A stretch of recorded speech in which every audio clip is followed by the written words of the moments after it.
नमस्कार। सोचिए, भारत के जो सबसे पवित्र शिव मंदिर हैं, क्या हो अगर वो सिर्फ मंदिर ना हो?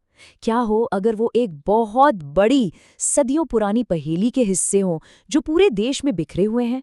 आज हम भारत के 12 ज्योतिर्लिंगों के पीछे छिपे इसी दिव्य रहस्य को, कह सकते हैं, सुलझाने की कोशिश करेंगे।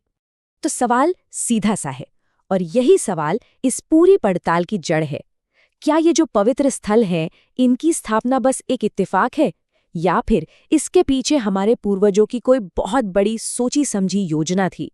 एक ऐसा, कह लीजिए, एक प्राचीन कोड जिसका मकसद सिर्फ पूजा पाठ नहीं, बल्कि पूरे भारत को एक धागे में पिरोना था। अच्छा, तो इस बड़ी पहेली को सुलझाने के लिए सबसे पहले सबसे बेसिक चीज को समझना होगा। मतलब, ये ज्योतिर्लिंग शब्द, इसका असल में मतलब क्या है? चलिए जरा इसके आध्यात्मिक मायनों में उतरते हैं। देखिए, ज्योतिर्लिंग का सीधा सा मतलब है प्रकाश का स्तंभ। ये समझना बहुत जरूरी है कि ये कोई पत्थर की मूर्ति नहीं है। नहीं, ये तो शिव की उस निराकार, उस फॉर्मलेस एनर्जी का प्रतीक है जो हर जगह है। सोचिए, एक ऐसी दिव्य रोशनी, एक ऐसा कॉलम ऑफ लाइट जिसका न कोई शुरू है न कोई अंत, जो हमेशा से थी और हमेशा रहेगी। तो ठीक है, हमारे पास प्रकाश के ये 12 दिव्य स्तंभ हैं, लेकिन सवाल ये है कि इन्हें स्थापित कहाँ किया गया? और बस यहीं से ये पूरा रहस्य और भी ज्यादा गहरा हो जाता है। जब हम इनकी लोकेशन, इनकी ज्योग्राफी पर नजर डालते हैं, तो कुछ बहुत ही कमाल की चीज सामने आती है। जरा इस नक्शे पर एक नजर डालिए। देखिए, ये डॉट्स हिमालय की बर्फीली ऊंचाइयों से लेकर एकदम नीचे दक्षिण के समंदर तट तक, पश्चिम के घाटों से लेकर पूरब के मैदानों तक, ये बिंदु पूरे भारत में फैले हुए हैं। ये कोई एक जगह पर झुंड नहीं है, है ना? ऐसा लगता है जैसे ये सब कुछ जानबूझकर किया गया हो। एक एक सोचा समझा डिजाइन। और ये रही वो पूरी लिस्ट, वो 12 जगह। एक बार देखिए तो सही, ये फैले कैसे हैं। गुजरात में सोमनाथ, तो एकदम दक्षिण में तमिलनाडु में रामेश्वरम, ऊपर पहाड़ों में उत्तराखंड का केदारनाथ, तो महाराष्ट्र में भीमाशंकर। मतलब आप खुद ही देखिए, इनका जो ज्योग्राफिकल स्प्रेड है वो कितना जबरदस्त है। देश का लगभग हर कोना इसमें शामिल है।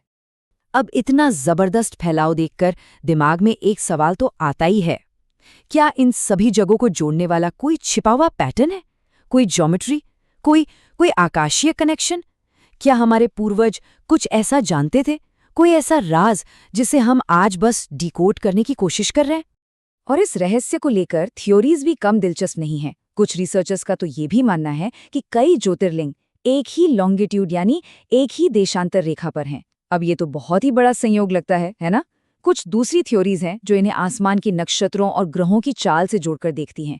और एक थ्योरी तो एक बहुत ही एडवांस्ड ग्रिड सिस्टम की बात करती है। सोचिए, जैसे किसी ने पूरे देश के ऊपर एक इनविजिबल मैप बिछा दिया हो। वाकई दिमाग चकरा जाता है। लेकिन चलिए, 1 मिनट के लिए इस ज्योमेट्री और इन लाइंस से थोड़ा आगे बढ़ते हैं और एक ज्यादा गहरा सवाल पूछते हैं। आखिर इतना बड़ा, इतना विशाल नेटवर्क बनाने का मकसद क्या था? क्या था इसका असली पर्पस? और इसका जवाब शायद हमें आसमान के तारों में नहीं, बल्कि भारत की आत्मा में मिलेगा। ये जो बात है ना, ये बिल्कुल मुद्दे की बात है। इन जगहों को सिर्फ अलग अलग मंदिरों की तरह मत देखिए, बल्कि इन्हें एक बहुत बड़े स्पिरिचुअल और कल्चरल नेटवर्क के पॉइंट्स, या कहिए नोड्स की तरह सोचिए। एक ऐसा नेटवर्क जिसे बनाया ही इसलिए गया था ताकि पूरे देश को एक साथ एक धागे में बुना जा सके। तो सवाल ये है कि ये नेटवर्क ये काम कैसे करता था? जरा कल्पना कीजिए। सबसे पहला स्टेप है यात्रा। सोचिए, तमिलनाडु का कोई इंसान हजारों किलोमीटर चलकर उत्तर में केदारनाथ जा रहा है। वो कितने अलग अलग इलाके, कल्चर, भाषाएं पार करेगा। फिर आता है दूसरा स्टेप, आदान प्रदान। उस सफर में वो अलग अलग लोगों से मिलेगा, उनकी रीति रिवाज, उनका खाना पीना देखेगा, समझेगा। विचारों का एक जबरदस्त मेलजोल होगा। और फिर आता है फाइनल स्टेप, एकता। जब सबका मकसद एक ही हो, एक ही आध्यात्मिक लक्ष्य हो, तो फिर छोटे मोटे क्षेत्रीय फर्क मिट जाते हैं और एक मजबूत साझी भारतीय पहचान बनती है। तो आखिर में हम वापस इसी पर आते हैं, ये 12 ज्योतिर्लिंग, ये सिर्फ एक नंबर नहीं है। ये सिर्फ पूजा करने की जगह नहीं थी। नहीं, ये तो भारत की स्पिरिचुअल और कल्चरल यूनिटी के फाउंडेशन पिलर्स थे। वो रणनीतिक, वो आध्यात्मिक एंकर जिन्होंने इस देश के इतने अलग अलग धागों को एक साथ थाम कर रखा। तो वो जो प्राचीन कोड था ना, वो ज्योमेट्री का नहीं, बल्कि कल्चर का कोड था। ये यूनिटी का, एकता का एक ब्लूप्रिंट था। और ये हमें एक आखिरी सवाल पर लाकर छोड़ देता है।